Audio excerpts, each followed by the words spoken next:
What's some of the craziest success stories you've seen with working with you? So when I started as a team leader, Like, what is this extra cash actually doing for their business? well, I think this is actually like part of that hiring process. What's like the minimum amount someone need liquid? It's just building like ad spend. Let's say a top sales rep at your company. What are they doing and how much are they averagely making? So Thad, thanks for being on. Absolutely. We have known each other briefly, just for a little bit. Yeah. And I still don't really know what you do.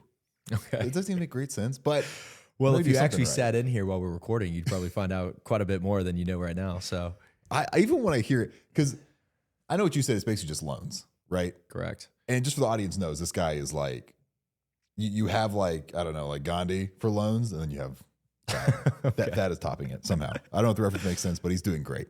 Let's say a top sales rep at your company. What are they doing and how much are they averagely making? Well, I think there's different layers to the business. So there's going to be two sides of it. Let's just go ahead and put that out there and maybe we set the tone with what the business is. We specialize in alternative financing, which means that we can get you money from the bank. However, we can also get you money that's not from the bank. So depending on what the client's needs are, many a times the client's expectations will not match the reality. So we have to educate them on that process. But ultimately, we just want to help that business owner succeed. And we have other products that go along with that financing, including some private equity. But more well-known products would be like credit repair, credit card processing, bookkeeping services, little things like that, just so we can get a little bit more sticky with the client, help them out in those ways, because ultimately we'll make the most off of doing debt financing. But also the client, so many business owners are needing to borrow. So with that being like kind of the premise, we have two pieces of this business. One is going to be the brokerage shop. So we're sending broad solicitations, whether it's cold calling, or any other types of digital marketing. And we're attracting clients and we're trying to find the best, we're trying to match make for them for the best rate and best term. So like sometimes clients get mad at us if the rates or terms aren't there. Like it's our job to kind of coach them as to why they're not getting what they want and how we can improve their file to get there. Because these files, these clients, they might be the best plumber of all time. They might be the best restaurant owner, but they might not be the best with the finance piece. And so we're there to help them, guide them through that process. The flip side of the business, which is where I'm spending the majority, it's even hard to say that. I flip-flop back and forth so frequently. But a particular product that we sell is called merchant cash advance. What that is a purchase of future receivables. We actually facilitate those merchant cash advances in-house.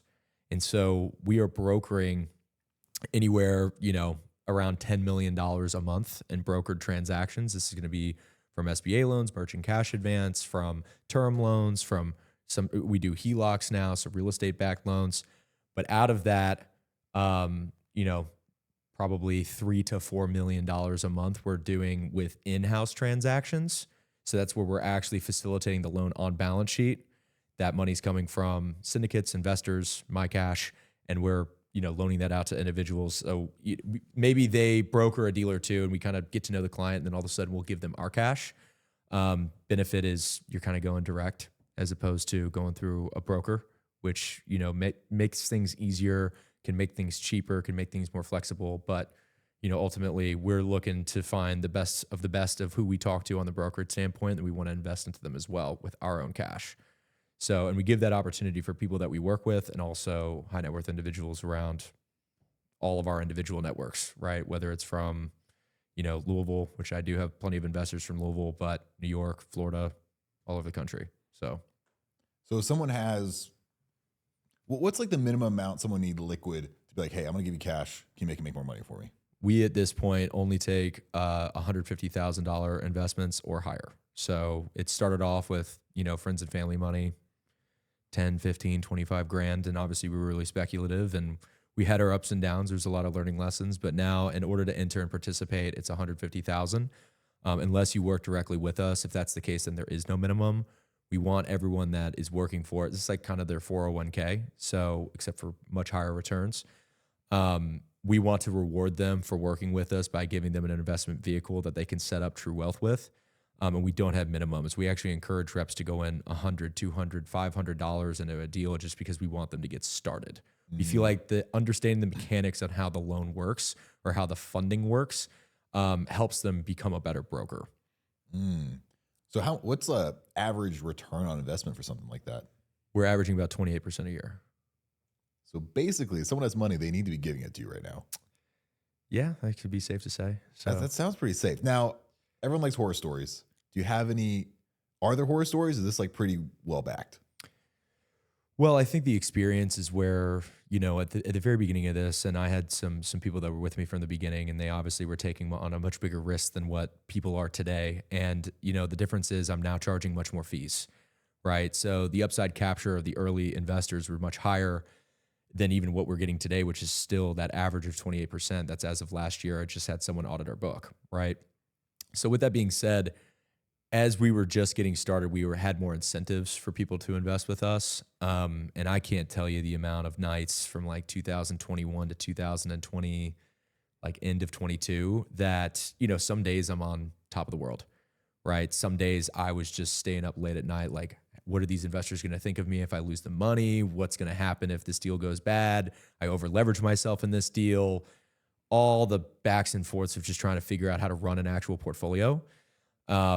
And it was, there's definitely some challenges. We still have stressors. I mean, that never goes away, but we just have a much more robust team, and everyone on the team is much more experienced. So when I first started doing this, I started a brokerage shop and a funding platform. I had some reps that were cold calling for us, but I would help them cold call, help them get the application in.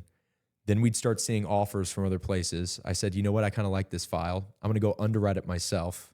Then I'm going to get on the phone with the client. I'm going to sell them the deal. Then afterwards, I'm going to send them the wire, service the deal, set it up with the CRM, do the funding call or the interview before the deal gets actually funded. And I was doing this all by myself, right? We were starting off with like $3,500 was the smallest loan I ever did, the smallest merchant cash advance funding I ever did. And it was also the first deal that we ever did. And it was, it started off with itty bitty deals. And last month we did one deal that was $1.15 million. So huge differentiation in the loan sizes that we're doing. Yeah, I mean, there's definitely been some horror stories that have taken place, but the kind of rule of thumb is you just got to keep going. If you lose some money on a particular file, the only way to make up for it is by finding 3, 5, 10, 20 new performing files to make up for those losses. And you just kind of let the portfolio average itself out. Yeah. So, I mean, any business you run, there's going to be, even with my business, there's been times, and people know it, either forgot to press record or footage got deleted. Right. I mean, we're humans. Things are going to happen. You got the customer and you have the business owner. I think a lot of things what separate people is that they don't understand what it's like to be an owner, and that messes are going to happen, especially in the beginning when your systems are in place. You don't have all the knowledge or the experience. Be like, oh, I can tell from now that maybe this isn't a good person to lend to. What would you identify as like a great person to lend to? You're like, you just don't have the money, but I know you're great to lend to. We like frequent deposits. So let's say that you do business with only one person.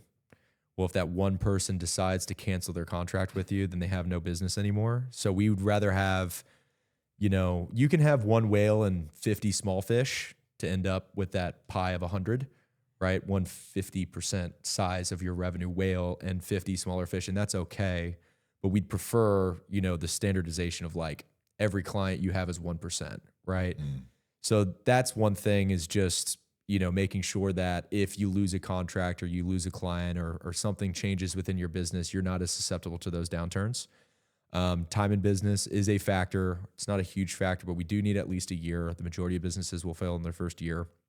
So we want to see something that, a file that has at least 12 months. We funded less. These are guidelines. They're not laws. So if we see a story that makes sense, we'll give it a shot, especially if it's someone that's had several businesses, what have you.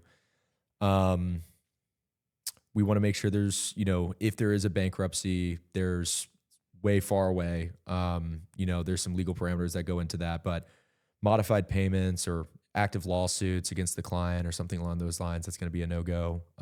But other than that, I mean, it's all guidelines, right? So there's no law. We get to choose where we put our money. And if there's a client out there that's worth, and the other cool thing that we do is we're not so big that we're part of this like waterfall chain. Like, we'll listen to stories, right? And if we can make true sense of the deal and we realize that the client is in a good headspace and wants to pay us back and it makes sense, maybe we start them off with a smaller dollar amount than what they need right away, but we'll fund basically anything. We have things that we favor and things that we don't favor, but as long as we feel like we're going to get paid back, we'll take will take that investment opportunity.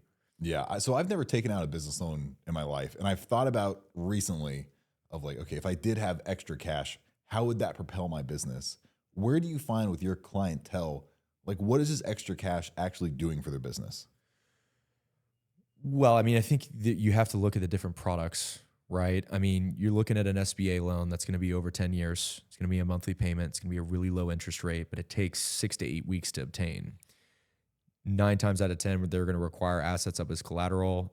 The bank's not going to lose. They're going to make sure that you take out an insurance policy just in case if you pass away, they're going to get that beneficiary money. It's funny. We were just talking to Jason about insurance. Yep.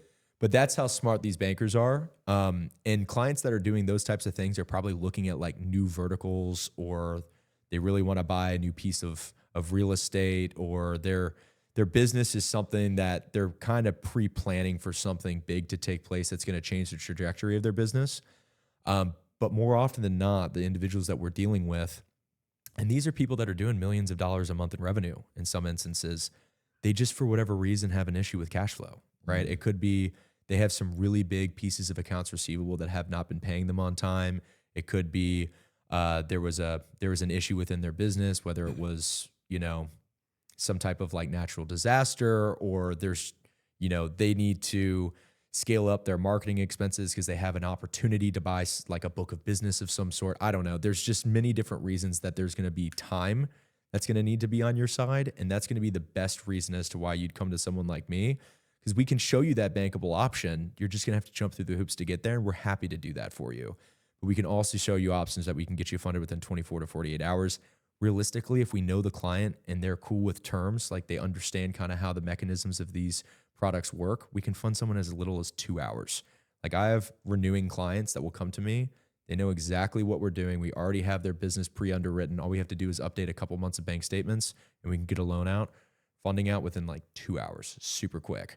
But these are people that, they don't have that sales cycle to overcome, right? So sometimes you're getting to know someone for the first time, like there's going to be a sales cycle to that, right? Them getting to know you, feeling like you're the best person to go with, managing expectations. They might shop around with rates, whatever it is. Yeah. So the marketing piece is interesting because I've always thought, if I did put $5,000, $10,000 a month just in ad spend, like could that 10X?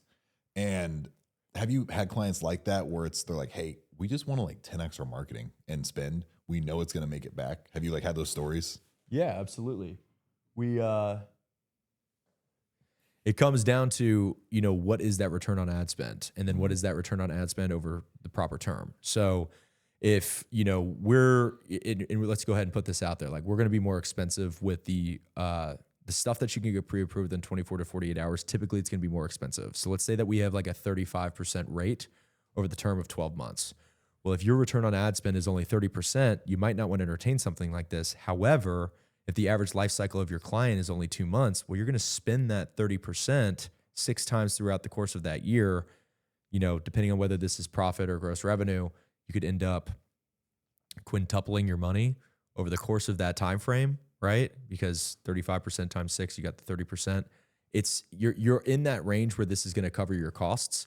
And so if that's the case, it doesn't really matter what the interest rate is, as long as you have that arbitrage, you're going to be able to make money off of it, right? Mm-hmm. So you have to know your return on ad spend, you have to know all your own metrics. But yes, we do have clients that do those types of things all the time. Is there a way where, this is a world where most people aren't super familiar, especially people who just work jobs. They never own a company, never had like Lynn for something like that. Have you seen business? Let's talk success stories. What's some of the craziest success stories you've seen with working with you? I got a great one.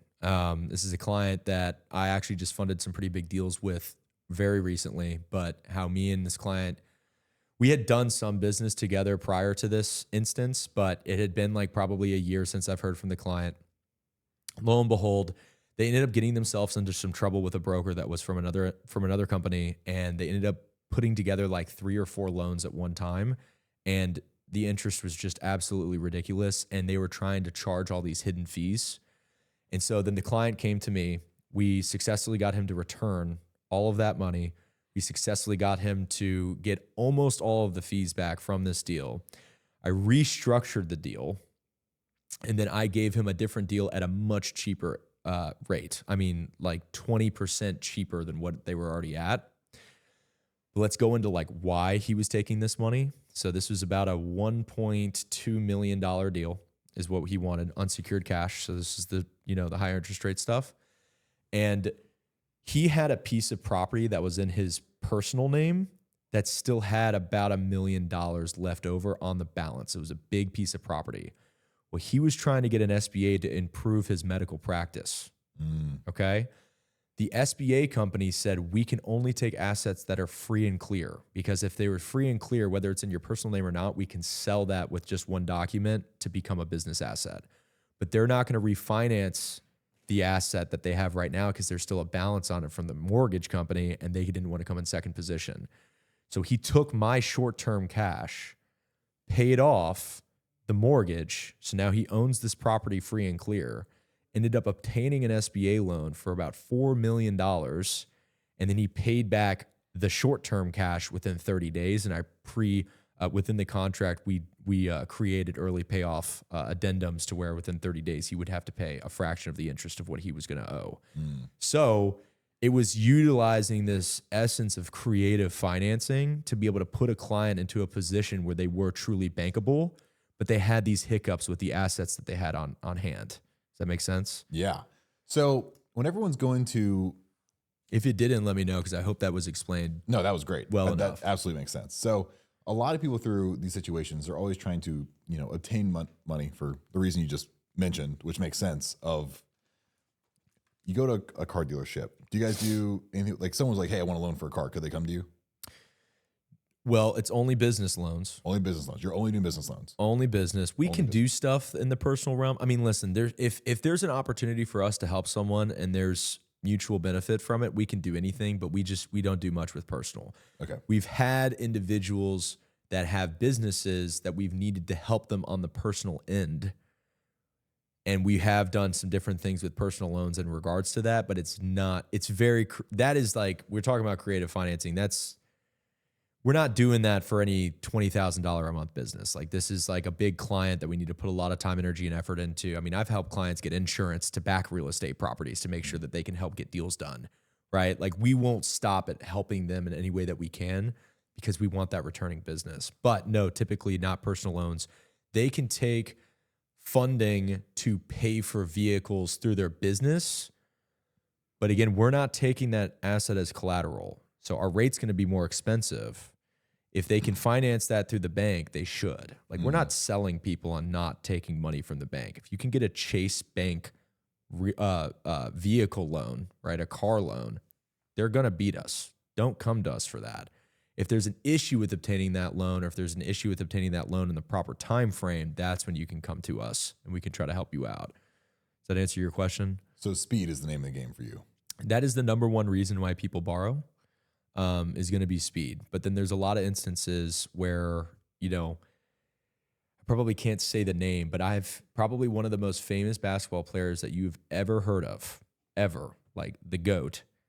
Their agent owns some massive retirement home communities in Florida, and they came to us. These guys they're backed by government bonds. Like they have like $300 million bonds that they are able to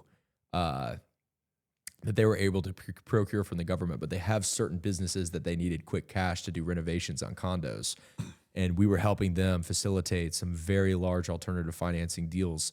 For the borrowed amount that we were shooting for was $5 million. So like, there's a lot of, it's just interesting to see the broad scope of how many people can benefit from this type of product.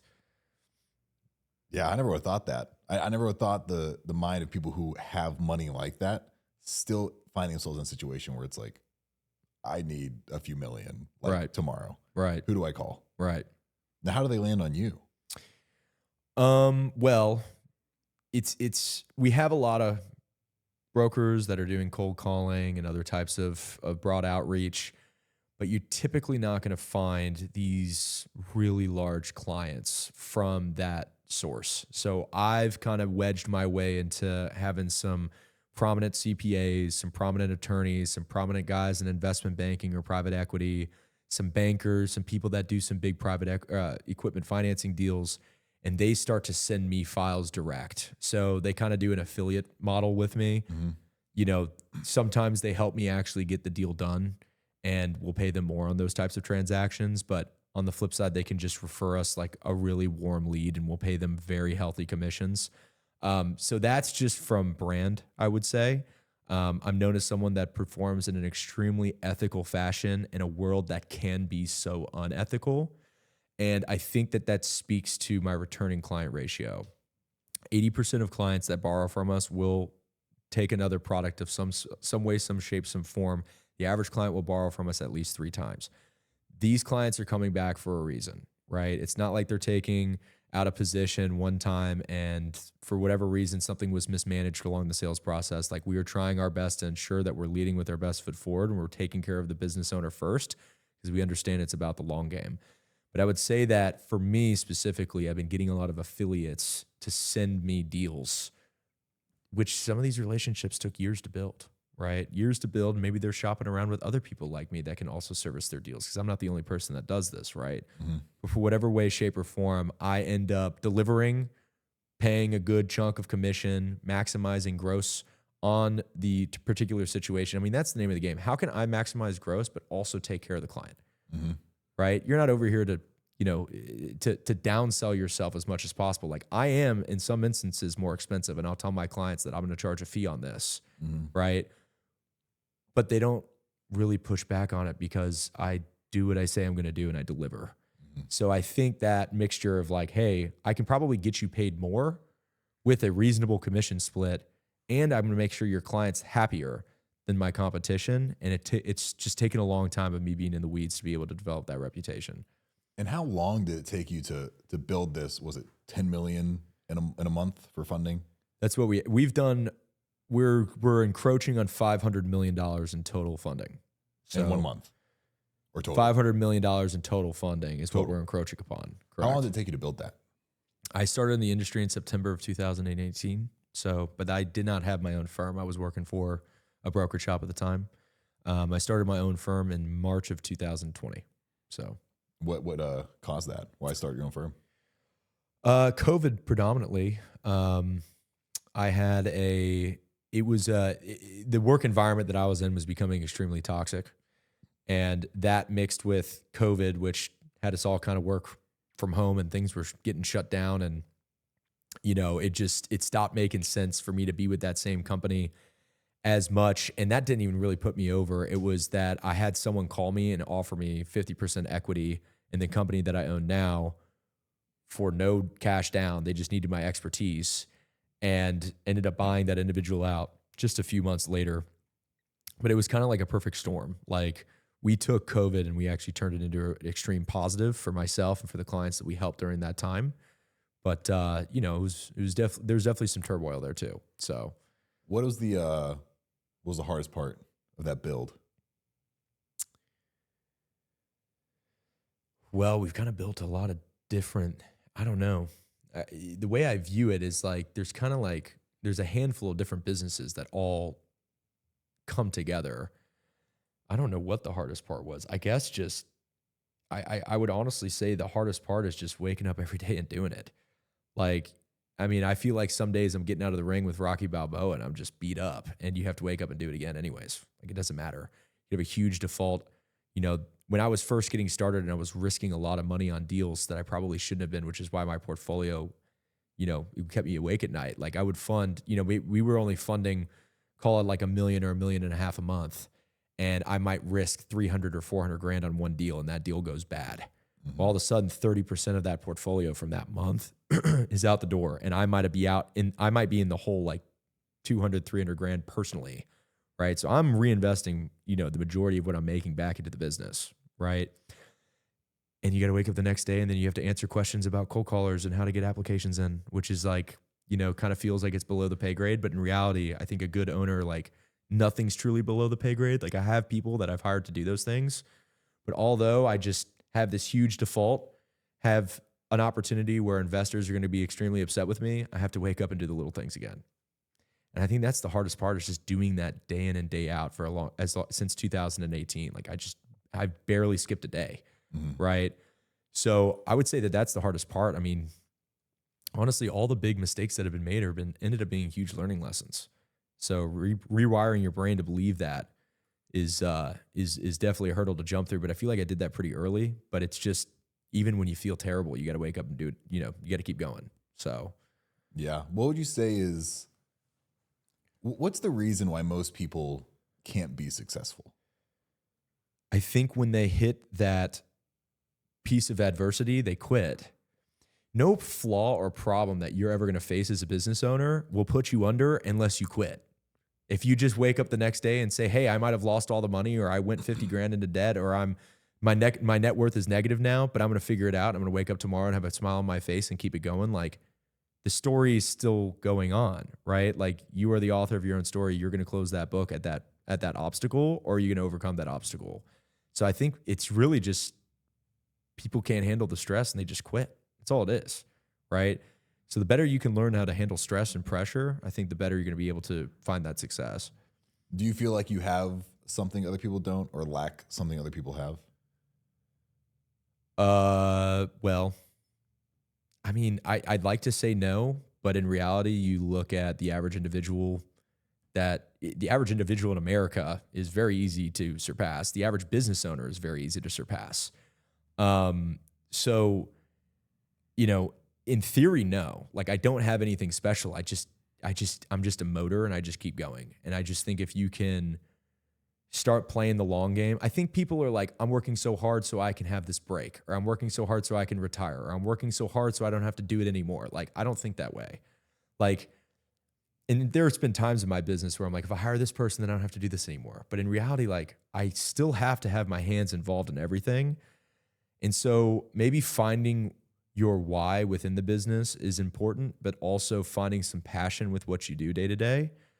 But it's really just, you are the author of your own story. And if the main character of the book, or if the main character of the movie faced that big antagonist or that adversity and they just quit, would you go see that movie? Of course not, right? It's like, it's all about the comeback story, right? So write your own comeback story and get through that next one, and then the sequel comes out. So, because you're gonna have another problem too.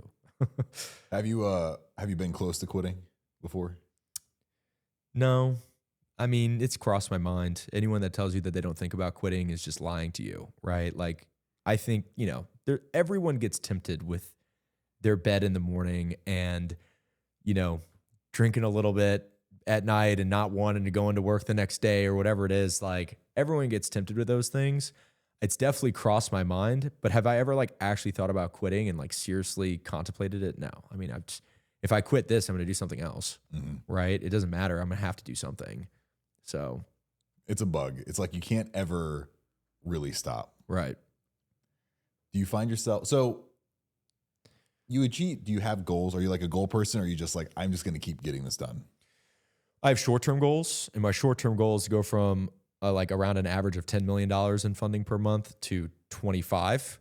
And that's in broker transactions. And then I want to go from, like, last month we did 4.2 million almost in funding. I want to get that to about $10 million on average a month.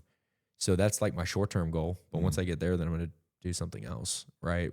I don't know if we're going to continue to go down these goals or if I'm going to create totally separate goals. But it's kind of just milestones. Like, I think about it as a milestone at a time. You know what I'm saying?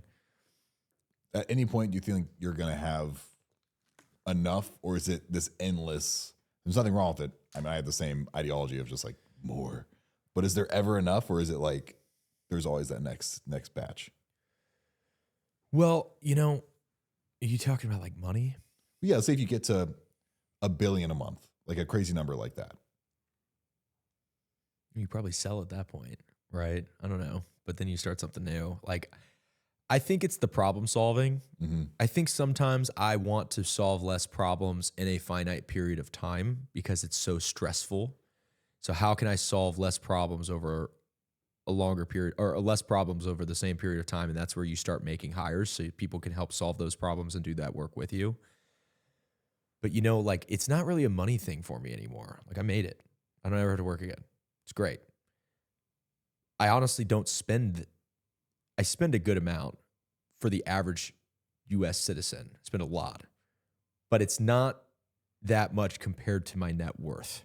And so now I'm in the phase where at the beginning of starting the business, I was like, I got to take as much as I can out of this thing. But what I was really doing is like crippling it, right? So now I'm in this phase where I'm like, all right, how much do I really need, right? How can we reinvest into this? What's it going to take to get there? And so I just have a much different approach. I think that's came with age, right? But it's also like I've finally made it to a point where I know that nothing ever bad could really happen to me. Like I'm always going to be okay now. So now I think that's opened up the door to be able to have more creative freedom to actually build. And that's truly where the passion lies. It's just solving problems, right? I get proud. Like I, wag my tail when I solve a big problem. Like it's fun for me. You know what I'm saying? But more importantly, I also think I'm a team builder. So I think working with the team, like if I don't show up to work, I feel guilty. I own the place. I don't have to show up. I feel guilty when I don't show up, right? Because I feel like it sets a poor precedent. And some days I have to work from home because I just whatever's going on in regards to like meetings that I'm taking, and it might be less distracting to do it there. But between the team building and between like this is a fun thing to do, like this is what I'm passionate about. And for let's say I get out of the lending space, I'm gonna go do something else, right? And I think that the monetary standpoint is just a ranking system at how well you're doing. So it's like a pat on the back to tell you like you are doing something right. People are buying from you. Right. It's also, there's some creative pieces in how you can maximize revenue with certain verticals. But no, I think I have enough cash to some extent, like maybe not everything that I want so far in terms of like net worth, but it's more than that. It's like, I don't want to just keep building. Like it's never going to stop that itch to keep building unless I'm just tired. Right. But then what do? You go to the beach and you drink a little bit and you do that for a week or 2 weeks, and then what, right? You got to start working out or something. Like you got to find something to work towards. Now, that right there is the thing I think most people lack, is that like you always have to be doing something. It's I feel like you're the type of person, correct me if I'm wrong, that if you just sat in a room and didn't do anything productive, you'd probably lose your mind. Oh, for sure. That's probably what I need to work on the most, is like meditating and just being at peace. So I guess going back to like, do you have anything that's different? I think I'm just type A, but there's a lot of type A people out there, right? There's type A people within job descriptions that aren't owners. Like there's a lot, and they do great jobs, right? They're just proactive. That's all it is.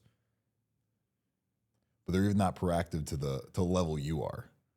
Because a lot of people do work hard and they are really, really busy, but then they're not using leverage to like really grow. Taking risks. Do Yeah. you feel like you're adverse to taking risk, or is a risk just another word in the alphabet for you? I'm definitely someone that's prone to taking risk, but I also acknowledge to myself, I was like, if I'm going to take any risk, I need to take it now. And that was because when I went to Wall Street, I was 22. So it's like, I have nothing to lose. I got no kids. I got no wife. I need to take as many big risks as I can today, because I know if I work my ass off and take risks in my 20s, then I'll be set up for the rest of my life. Which is funny because I take a lot of risks now, but because we have to grow the portfolio, you have to stretch it. You have to take more risks, but the risks don't feel as risky. If that makes any sense? Like it feels like kind of once you get over that hump of risk, it's like, all right, we have enough money to know that even if there's failure, like we're going to bounce back from it. So I guess I'm becoming slightly less risk seeking and slightly more risk adverse, but I was pretty risk seeking for the first, from 22 till 27, I'd say, maybe 28. I was really risk seeking. So I think that lets a lot of people, like that's their gateway to success, is taking that risk. And it's really as small as, I know a lot of friends who just don't even want to start posting on social media. They don't want to just like file for an LLC. They're like, oh, it's really risky. It's not going to hurt you. Every dollar you make needs to go into an LLC, or you're just paying way more in taxes than you need to. So let's go ahead and put that out there. With social media, I was like, obviously, Noah, he runs my social media. It's like, I'm sitting there thinking about every post. I'm like, oh no, we got to edit this. We got to edit that. And I was like, our goal is to post 2 times a day on 5 different platforms. Who gives a shit? Just start sending it. And after the first week, I was like, I don't even look at them anymore. So sometimes they'll show up on my own page, and that's when I look at them. Or if I'm getting like an extreme amount of engagement, outreach from it or engagement, then I'll look at it. But like, they just do it for me, right? Because at this point, it's just like, you just got to get as much out there as you can. You just got to get your name out there. No one knows about you, right? And so you just kind of have to get started. And you're exactly right in that aspect. But I feel like that's becoming more of more common, that the social media stuff. I feel like there's enough social proof behind it that a lot of people are getting into it. You not feel that way? I feel like larger clientele that I deal with still aren't there yet, because I deal with plenty of companies that still put money into billboards and TV ads and just mediums where I'm like, if you put this into social media, you would 10x in the next 30 days. Yeah. Like, it would be that dramatic of a change. You think 30 days? I feel like it takes a little longer to build a brand, unless you're doing ad spend. That's what I'm saying. Ad spend. Just like putting money into ad spend. And then also, but the thing is, when you do ad spend on top of good organic, the ad spend, probably 10x's its performance as well. Because Right. people will go to the account, check out the platform, and be like, oh, that's a real company. I can resonate with this. I'm even more likely to buy. So it just directs people more to your page, and it's an easier pipeline. I mean, with Common Ground, we 2x. It's not a giant revenue portfolio, but we 2x that revenue in 30 days just by running an ad and posting a little more and posting right. You gotta have some strategy behind it, but it's just not that. Maybe it is that hard. It's just not as hard if you stop thinking about it so much. Well, it's learning a new thing. I mean, I wanted to shift our sites, and we still do a ton of cold calling. Let me not get away from that. But I wanted to shift our sites to digital marketing. And my goal is to spend $350,000 per month, and I want to get there as fast as possible. However, you can't just throw money down a black hole. You have to be acknowledging when it's coming back. Mm-hmm. What's it looking like? What's your ROI? I mean, there's a million little calculations that I found out over the past 24 months that I had no idea what they were, right? Mm-hmm. Like, I think a lot of people know what like cost per click is, but like I learned what CAC was. I learned what like, how to really calculate the long-term value of your client, like all these little things. And I'm still not perfect at it, but like, that's where I'm making all my hires right now. It's like, I need to build up the opportunity to be able to spend millions of dollars a year just on ad spend. That way we can kind of shift the game at how, the people that we work with obtain leads. Mm-hmm. But it was really tough. I mean, I'm building a CRM right now. It is a completely new skill. It's very hard, right? And sometimes that might be where like, damn, I want to quit this project creeps in. But in reality, I'm like, as soon as I get over this, I'll learn it. I'll have the resources, the developers, the people that can manage it, and I can go do this 10 more times with other companies if I wanted to. Like once you learn the skill, you only need to learn it once. Now that I know how to run portfolios, I know how to run portfolios. The next step is we're going to raise money and do a massive hedge fund. That's going to be a big thing. I'm going to hire people to help me do that, right? With the marketing piece, now that I understand the marketing piece, not all the way, but I'm getting there. I only have to learn it one time. So I think people are stuck in routine. You have to like be willing to try something new. And that was a totally new thing. And, it's like, oh, we'll just go hire someone to do that. It's like, yeah, but like, you can't direct the person on how to do it unless you understand how to do it yourself. I don't plan on doing it forever, but I have to learn it on the ground level to begin with. Mm-hmm. Create the SOPs, create the standardization, boom, then you give it to them. Yeah, if someone doesn't understand, like if you hire someone to go do something for you and you don't understand how that thing, at least on a high level, works, you won't be able to have a productive relationship, because they're just going to say, hey, do this thing. And you're like, okay, great. Right. And you can't ever question it. There's nothing wrong with questioning it. I mean, I have people question my services all the time, and I question their services all the time. Like everyone I work with, the questions are good because it can bring out flaws, and the more flaws you find, the more you can fix it. Now, I do think that finding proper talent will fix that, but that's kind of like where I am in my career. It's like I have enough money to pay basically anyone what they need to get paid to get a particular job or a particular service done, but it's like finding the right people. It's not just posting on Indeed. Like there's a serious aspect of networking. And then are you limited to having these people in a brick and mortar location, or do you have the opportunity to go worldwide with it? Like the majority of my admin do not work in Louisville. They are remote, right? And I'm not talking about people that are doing day-to-day things. Like my marketing team's remote, my accounting team's remote. Like there are some people in Louisville, but like I had to look at the job pool outside of just the market for where I'm living at that moment in time. And thankfully, I've been able to live in 5 different cities at this point, big cities at that: New York, Miami, New Jersey, Arizona. And I got to really get connected with people in those places, but I'm picking and choosing admin to work from those different areas. But hiring the right people is incredible. And I think that is the next level to this. It's like I do feel like I still need to learn everything at least from the high level perspective. But if I can just increase my hiring capabilities by like 15, 20%, I might actually be able to just be like, you're the guy, get it done. I don't want to think about it twice. But then you have to pay a lot. Yeah. And a lot of business owners like have a really hard time swallowing that pill. And I'm still experiencing, this is like a period of growth that I'm in right now. It's like, all right, I'm going to go pay 200 grand to this new person to get this job done. Like it's a lot of money. Yeah. Right. Yep. And then you get nervous about it. You're like, what if it doesn't work out? Well, move on. Like let him go, you know, but you got to try those new things. And when those salaries get big, well, the talent pool is smaller. So there's less people to interview, right? It's just how do you find them? That's not an Indeed post. Go try posting on Indeed for a job like that. You're not going to get what you want. You know what I'm saying? So talent acquisition is hard. Yeah, that's one thing I am trying hard to source is good talent to help scale. Because I'm like, in what area?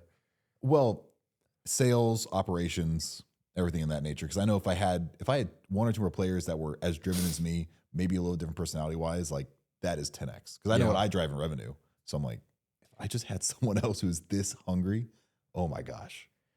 So when I started as a team leader when I did not have my own company, I was like doing all these things proactively. I was paying for internships without being reimbursed from the company. I was setting up internships without really being told I was allowed to set up internships. And that's how I kind of like jump-started my career. I was giving trainings to like the entire, like it wasn't just the interns and the new reps on my team. It was like the entire floors team. This is the Wall Street office where there was like 80 people on it. And I just started doing all these things that to me felt normal. So when I started my own company, I was like, yeah, I'm going to get all these guys that are just going to do this. And then I was like, wait a minute, they don't do all these things on their own? Like, this doesn't make sense to me. Why do you not just like see that this is what needs to be done and you not inherently understand that this is going to make you more money? But then I realized that management's much more difficult than I gave it credit for. So you have to like really hold people's hands through that process. But that's more of the infancy stages of business, right? And then learning how to headhunt, which is that next phase of like, that's where I'm just trying to really service or really find incredible talent that can just build the business for you. I think that's that quantum leap, but it takes a long time for you to be able to invest into that. Right. And again, I was taking so much money out of the business at the very beginning that I think it prolonged us a little bit to be able to get to that point. So, yeah, my business coach said that he was like, you're paying these 3-4 people right now. Like, what's the sum you're paying all of them? I'm like, maybe like 100, 120. He's like, dude, what if you hired one person and paid him 120? Yeah. And I'm like, I don't know about that. Yeah. They'd have it's to be a jump. They have to be really, really good. Well, here's what would you get rid of the other 3 or 4? You could keep them. So if a guy's that good and it jumpstarts, you could absolutely keep him. Right. Well, it's like, you don't have much to lose, right? If you just save up 50 grand in a side account, you can let this guy do his thing for 3, 4, 5 months and you haven't even spent that 50 grand. And assuming he or she is going to make some revenue back for you. It's just building like ad spend, right? If you can calculate how much it costs to acquire a client and the time frame it's going to take you to get there, and if you can render an ROI positive on profit within, let's call it a 30-day period, it's not an expense. It's literally like a fire. It's like, how much at that point, you'd be liquidating every single penny in your stock market to put it into this machine because it's a money printer, right? And I think that same thing can be applied to people. Like if you have the right person, I'm going to pay you a premium to get you to feel comfortable to quit your job because I know you're just going to take care of what you need to take care of. But it's easier said than done. Like again, this is kind of where I'm like, we're doing a lot of hiring right now, a lot of intentional hiring, not just like the sales reps on the bottom floor hiring. We're also doing that. But like we're doing a lot of intentional hiring right now. And there's a lot of learning lessons that have came with that. And so I'm still getting better. And maybe 6 months from now we'll do this again. I'll tell you what I've learned. But yeah. So, but it's fun too. Cause I'm like, oh, like this did work. Oh, this didn't work. Like interesting. Why did it work? Oh, I thought this one was going to work the best, but it worked the least. Interesting. Like it's just all this very, very, very intriguing. So yeah, it's almost like hiring for me is just being amazing at psychology, just trying to really break down a human and see all the signs before it comes out. because, and like, for instance, my girlfriend, it's just amazing with people. She'd be like, not a good one. And I'm like, Yeah. what do you mean? It sounds like everything's great. Just not a good one. Yeah. And then I find out not a good one. And I'm Yeah. like, where, how? I think women have an intuition because like I'll like do some business with people and my girlfriend barely knows them. She's like, I don't like them. You shouldn't be doing this. And then 6 months go by and I'm like, damn, I lost a lot of money on that guy. Like, should not have done that. Yeah. So I don't know. She's only helped me on a handful of hires. She's not like in the business. She's just, you know, giving me her perspective. But I think it's also like I acknowledge I'm not the best. I haven't to this point been the best hiring individual. Like I'm getting much better, but there's been some other people that I've worked with that have a little bit better of a taste at hiring than I do. I don't know what it is. I think I'm just really attracted to energy. So you can kind of like trick me a little bit. If you're just super energetic, I'm like, I like you. You get me fired up. But then they like are energetic about everything except for actually doing the job. So I don't know. But it's just, it's a growth process. So, and everything gets better. It's just like sales. You're a stud salesman. You probably weren't a stud salesman out the womb. Like you learn this over time. You're going to get better at hiring over time too. Yeah. I think I had a conversation with my girlfriend. She got kind of mad at me. She was like, do you just want kids for better ROI? And I'm like, no, I promise I don't. But I was like, but if I did have a kid. World domination. Right. I was like, if I did have a kid, I wanted to be the most mean salesman. I'm like, how do I craft this person into like just everything? Yeah. Like, because you can do it. Like, you can give them the right amount of hardship. Well, they have to want to do it too. They have to want to do it. But I like Alex Mosey's idea where he's like, if you take a horse to water, you can't make it drink. He's like, I love that idea. But if you beat the horse, starve the horse, and make it really, really thirsty, it's probably going to drink the water. Yeah. I'm not saying I'm going to starve my kid, but it's a metaphor. It's a metaphor. I think there's ways. So here, what would you say would need to happen in order to create just a super high performing individual? Like, what do you think made you you? Well, I think this is actually like part of that hiring process is like we have people that we want to step up into certain positions and they're great, but they're great where they are and they're not doing the extra mile. And we, for so long, forced it. And I ended up losing people because I forced my vision onto them too hard. And so I'm speaking with my VP of the brokerage shop and there's occasions where I'm like, just let them be. It's either they're going to do what we want them to do or they're not. Either way, they're fine. They're a very positive attribute to our company. They just might not be the guy that we want for this particular piece of the company. So now we got to go hire someone to do it, right? So I think I stopped leading with so much resistance. Like I can only try to create a super producer for so long. And they might be a great producer, but that super producer is like that next level. And if they don't find out how to do it on their own, no problem. I'm just going to go find someone else that can do it. And maybe there is some competition there and they end up becoming that super producer and then have two of them. Great, right? All of a sudden now we're winning twice. But I think I've strayed away from putting so much emphasis and effort on like making people into something. It's like, you're going to do it or you're not. And I can tell that you're going to do it because you're reaching out to me. You're asking for advice. You're being proactive. You're coachable. If those things start going away, it's like, okay, you've probably reached where your top line is for now. Things can happen in their personal life that can cause them to want much more. A lot of kids, having a kid is probably going to propel you to want much more because things become more real. But until that time comes, it seems to me like you're topped out of where you are. I'm going to go find someone else to do what I need because at the end of the day, the business comes first. The business is more important than me. Business needs to be able to survive without me, right? And then it's either that person just continues to do a great job where they are right then, or they see that super producer and then they say, oh, I got to match this level now. And then you have two of them, right? So I don't think you can force too much, right? If they're coachable and willing to learn, yeah, you can force a little bit more. But if they're just not, if their head's not in it, don't force it. It's honestly going to cause you more stress because then you're going to say, why is this not being done the way that I want it? Blah, blah, blah, blah, blah. This is blah, blah, blah, blah. And then you end up having like a little bit of toxicity or friction between that you and that person. It's like, you know what? Just you do you. You're doing great. Keep it up. But I'm going to go find someone else to do this next thing for me. Does that give you some context there? Yeah, for sure. It was, so I've always done a lot of thinking of like, it's always, I think about this too, I like the way I turned out. I think I turned out not terrible. There could be worse situations. And I think you're doing pretty well. It's okay. And, my childhood was, very interesting. Had a lot of things go on. My parents are super high performers. Like every day they're not eating dinner. They're in their bed working. Like that's what they do.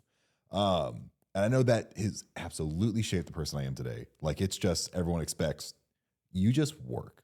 Like no one gives a shit. Work. And I've kept that mentality of like, oh, you just be hard on people. That's how you grow.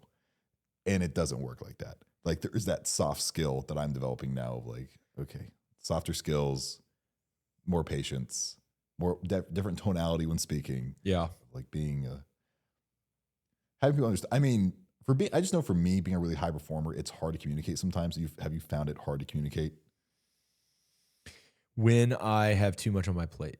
So if I effectively manage my workload, I actually really enjoy coaching. And while I'm coaching, I do a lot of answer this for me, like leading them to the answer, right? And I'm very cautious. And like me and my girlfriend get in arguments because I'm doing that all day long. And then I come home and then we have to talk about something and then I'm too short with her. And I'm like, oh my gosh, it never ends, right? Yep. So just really making sure that you don't have too much on your plate. I found it to where, because I think deep down, and I did some Trinity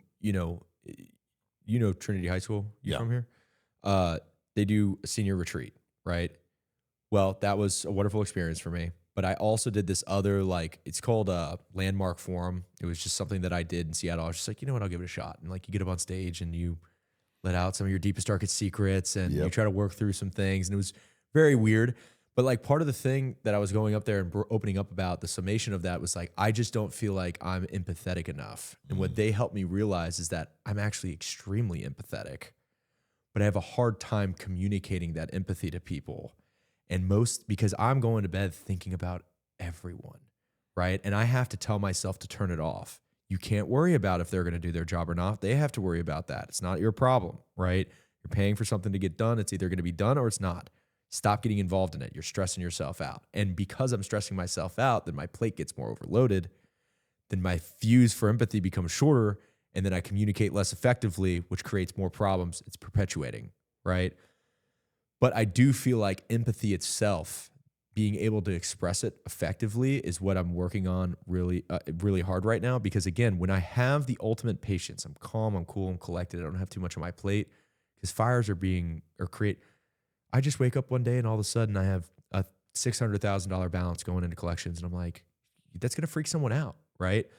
That on top of some type of sales dispute, that on top of, our leads are not being logged correctly, that on top of we had someone that quit, like all of a sudden this culminates in then a very normal, mundane meeting I'm super frazzled on, right? Because these little things are just chipping away at me.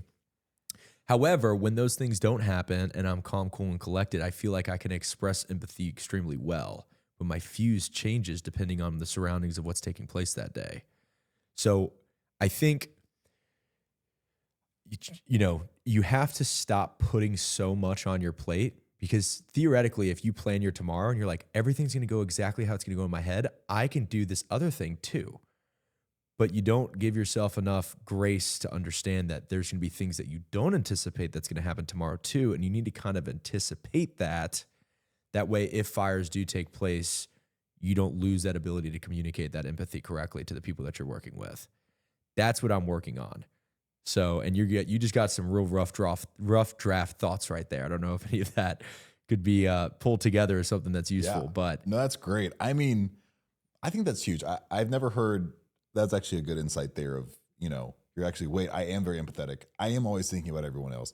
I just don't know how to say it. Right. I think that's a great terminology, because as a business owner or anybody like in our field, all your clients, all the people you're working with, you're always thinking about like every single one. And I get frustrated when my other employees who I work with don't do that. I'm like, I like by name every day. People get thoughts.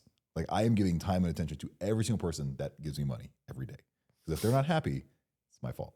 Right. And it needs to be taken care of. So, I mean, that's a good way to put it. I also know for me, and we brought up the girlfriend thing, it's being a high performer and owning a business and relationships, I think are just such an interesting dynamic. And I'm always trying to learn how to just manage those better, because you're in work mode and you're like, okay, I somehow flip a switch and go from problem solver, solutions, all this thing to like, all right, be a good man now. So challenging. It's so challenging. What does that look like? Like, how do I not take things personally? How do I not just try to fix it? Like, because you get so, for me, I get very I just look too deeply into it because I'm always looking for an issue because for maybe someone's getting fixed because there's always something you need to do. Yeah. And when you do that, it just comes off wrong.